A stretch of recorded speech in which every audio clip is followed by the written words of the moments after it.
내 하나님 여호와께서 내게 주시는 각성에서 내 지파를 따라 재판장들과 지도자들을 둘 것이요 그들은 공의로 백성을 재판할 것이니라. 너는 재판을 굽게 하지 말며 사람을 외모로 보지 말며 또 뇌물을 받지 말라. 뇌물은 지혜자의 눈을 어둡게 하고 의인의 말을 굽게 하느니라.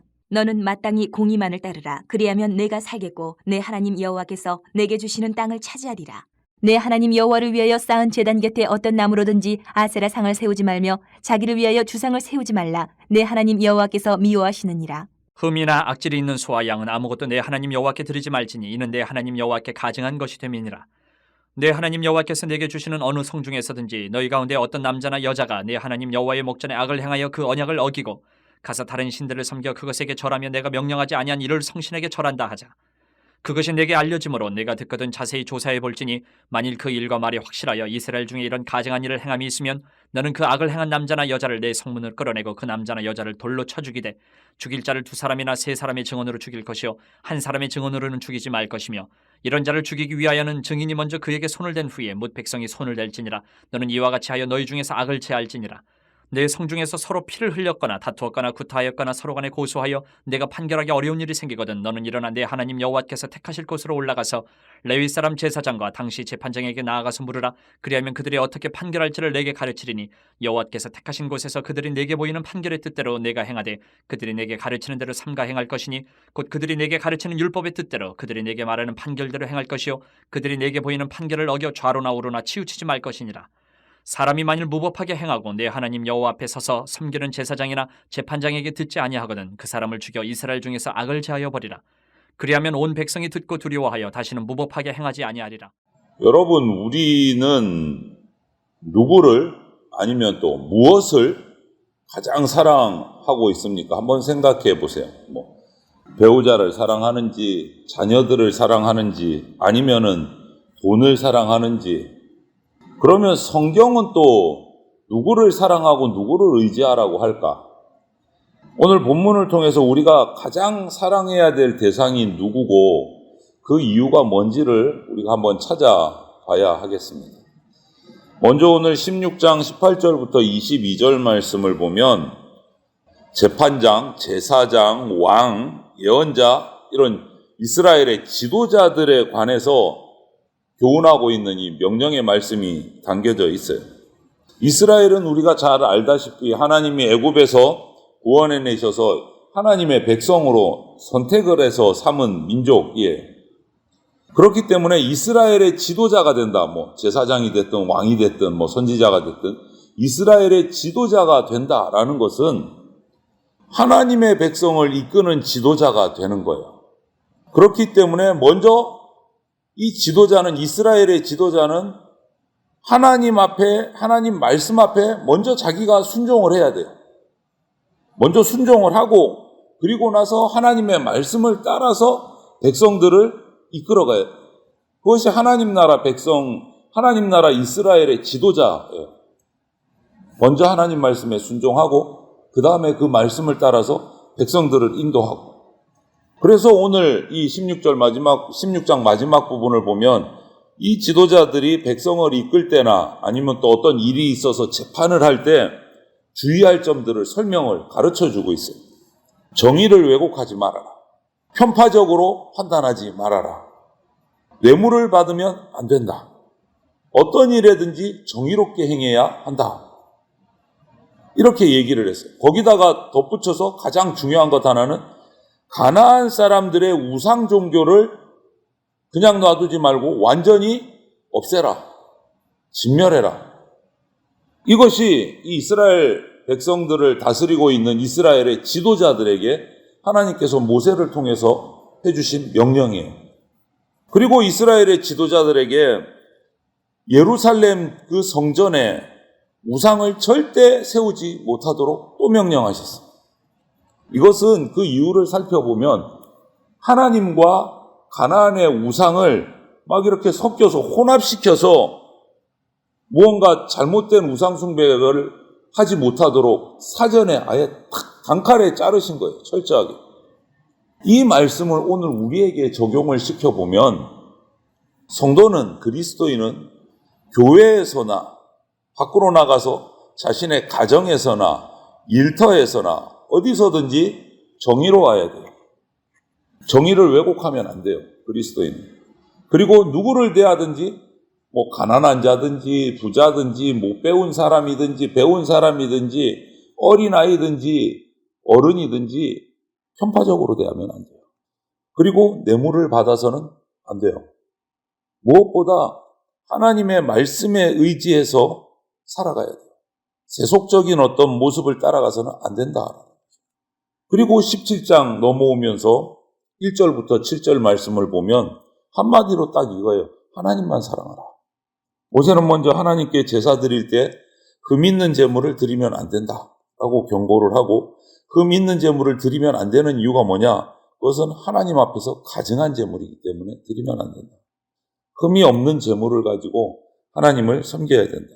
그리고 이어서 앞에서 말했듯이 우상을 제거하라고 했는데 그 말씀을 불순종하고 누군가가, 남자든 여자든 누군가가 우상을 섬기는 일이 나타났다. 그러면 자세하게 조사해라. 소문만 듣고 판단하지 말고 우상을 섬겼다는 그 일에 대해서 자세히 조사하고 증거를 잘 살피고, 그런 것들이 다 드러나면 그 우상 숭배한 자를 성문 밖으로 끌고 나가서 돌로 쳐서 죽여라.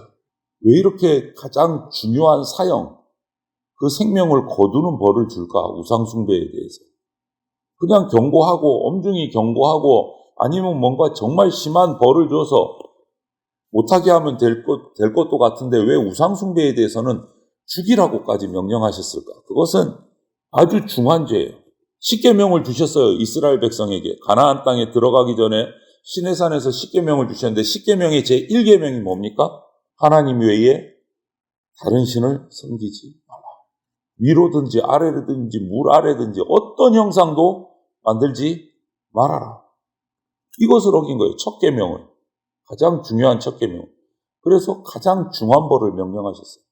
그런데 무작정 죽이고 뭐 사형이 아니고 철저하게 조사하고 증거를 수집하고 다 확인한 후에 우상 숭배한 게 맞다면 돌로 쳐서 죽이라. 우리도 이 말씀에서 자유롭지 못합니다. 이게 그냥 옛날 모세 때 뭐 가나안 땅에 이스라엘 백성이 살 때 있었던 그런 끔찍한 우상 숭배에 대한 사형 제도자 아니요. 우리에게도 적용이 돼요. 우리에게도. 눈에 보이는 신은 우리가 이스라엘 백성처럼 뭔가 막 형상을 만들어서 섬기지는 않겠지만 하나님 외에 내가 의지하는 대상이 너무 많아요. 오늘날은 하나님 외에. 눈에 보이지 않는 하나님 외에 다른 신을 섬기는 사람들이 우리 성도들 가운데 많이 있을 수 있다. 결국은 우리도 성문 밖으로 끌려가서 돌 맞아 죽을 사람들이다. 여러분 자신하십니까? 하나님 말고 내가 섬긴 적이 없다. 그 무엇도 내가 하나님보다 더 섬긴 적이 없다. 단언하실 수 있으세요? 지금까지 살아오시면서. 성문 밖에 끌려가 돌 맞아 죽어야 돼요. 저나 여러분들이. 그런데 왜 안 죽고 있습니까? 날 대신해서 죽으신 분이 계시거든요. 아무 죄도 없는 예수님이 그런 나를 대신해서 영문 밖으로 끌려 나가셔서 십자가에 못 박혀 돌아가셨습니다. 내가 돌 맞아 죽어야 되는데 예수님이 십자가에서 못 박혀 죽으셨어요. 십자가 형벌을 대신 받으신 거예요. 이런 것들을 우리가 알고 기억하고 있다면 우리는 살펴야 돼요. 그럼에도 불구하고 내가 여전히 하나님 외에 다른 것들을 의지하고 있는 것이 있나? 돈이든지 뭐 쾌락이든지 명예든지 권세든지 어떤 자기만의 어떤 생각이든지 고집이든지 아니면 가족이 될 수도 있고 그 무엇도 될 수 있어요. 이런 것들로 인해서 우리 삶이 영적인 질서가 깨져요. 삶이 황폐해져요. 무너져요. 하나님보다 더 사랑하는 것이 있기 때문에. 이렇게 살면 안 됩니다. 하나님만을 사랑하고 의지하라 명령하는 거예요. 그렇게 할 때 우리 삶은 회복이 돼요. 영적인 부분도 회복이 되고 평안하고 복된 삶을 살 수 있다. 그래서 모세는 하나님만 사랑하라. 정의롭게 공의롭게 뇌물 받지 말고 편파적으로 보지 말고 함부로 판단하지 말고 하나님만 사랑하라. 그리고 또 부가적인 설명을 해요. 17장 8절부터 13절을 보면 각 도성의 재판관들을 다 세워서 재판을 하는데 만약에 너무 일이 복잡하고 이게 증거도 확실치 않고 분명히 증거를 세워서 자세하게 조사해서 뭔가 판결을 내리라고 했는데 도무지 이거는 어떻게 할 수가 없다. 너무 복잡해서 알 수가 없다. 그러면 예루살렘으로 그 재판의 과정을 넘기라. 각 지방에서 할 수 없으면 예루살렘 성소로 넘기라. 그러면 중앙성소 예루살렘 성전에 가서 재판을 받게 하라. 이 말은 예루살렘 성전의 대제사장들이 재판관의 역할도 하고 있었다라는 거죠. 그리고 그 재판관들은 자기 임의로 판단하느냐? 아니요. 성전에 나가서 하나님 앞에 묻고 하나님의 주시는 말씀을 받아서 판결문으로 전달한다. 사람이 해결할 수 없으면 하나님께 물으라. 그래서 이 최종 재판관은 누구시라는 뜻이에요? 하나님이시다. 그래서 이 하나님이 내리신 판결은 최종의 권위를 가지고 있어요. 그래서 예루살렘 성전 중앙성교에서 마지막 판결한 것에 대해서는 반드시 순종해야 된다. 그렇지 않으면 오늘 말씀을 보면 죽임을 당한다. 무조건. 하나님의 판결에 대해서 순종하지 않으면 죽임을 당한다. 우리나라도 재판제도가요. 어느 나라나 비슷한데 삼심제도가 있습니다. 재판을 3번 할 수 있어요. 같은 건을 가지고. 먼저 지방법원에서 재판을 합니다. 그런데 그거를 수긍을 못하면 항고를 해요. 그러면 어디로 옵니까? 고등법원으로 와요. 한 단계 높여서. 거기서 재판을 해요. 근데 그것도 확실치 않다. 그러면 마지막으로 한 번 더 할 수 있어요. 대법원에 올라와서 재판을 합니다. 이것을 삼심제도라 그래요. 그래서 마지막 대법원의 판결은 최종 권위를 가지고 있어요. 더 이상의 재판은 할 수 없어요. 대법원에서 판결이 나면 그 재판 결과에 다 순종해야 돼요. 이런 삼심제도를 인간 세상에서도 두는 이유는 뭐냐? 인간의 재판관이 불완전하기 때문에, 실수할 수 있기 때문에 3번을 걸쳐서 재판을 해서 마지막 그 결과에 대해서 순종하라는 거예요. 우리는 그리스도인, 성도로서 이 세상을 살면서 믿음을 지키기 위해서 정말 분투하면서 영적 전쟁을 하면서 살아갑니다. 그 과정에서 인간적으로 억울한 일을 당할 때도 있고 부당한 일을 당할 때도 있고 오해를 받거나 시련을 당할 수도 있어요. 종종 그럴 수가 있어요. 누가 우리를 나는 정말 그런 일 하지 않았고 진실한데 아무도 안 믿어줄 때가 있어요. 그때 우리는 누구 앞에 나가야 됩니까? 우리의 최종 재판장이신 하나님 앞에 엎드려야 돼요. 누가 뭐라고 하든지 거기에 화를 내고 반발하고 싸울 것이 아니라 하나님 앞에 엎드려서 하나님께 맡겨야 돼요. 백보자에 앉으신 예수님이 이 땅에 장차 오셔서 우리의 억울한 문제를 다 풀어주실 겁니다. 인간의 제도를 가지고 내 진실함을 밝히지 못한다면 우리는 인내하면서 하나님께 나가야 돼요. 그때 하나님이 풀어주실 것이고 높여주실 것이고 위로해 주실 것이죠. 그러므로 우리는 완전한 재판장이신 재림주로 오시는 심판주이신 예수님을 믿고 의지해야 한다. 여러분, 우리가 살아가는 세상에는 우리 마음을 빼앗는 사람들도 많고 사람 말고 또 여러 가지 대상들이 있어요. 우리를 하나님보다 더 사랑하게 하는 대상들이 있을 수 있어요. 그렇지만 성도라면, 저와 여러분들이 참 성도라면 어떤 상황이나 처지에서도 예수님을 가장 사랑하고 그렇게 하기로 결단해야 됩니다. 예수님을 가장 사랑하고 의지해야 돼요. 그 이유가 뭐냐? 앞서 말씀드렸죠. 돌맞아 죽어야 될 나를 대신해서 생명을 내어주신 분이시기 때문에 내 억울함을 다 풀어주실 완전하신 의로우신 재판장이시기 때문에 우리는 예수님만 의지해야 돼요.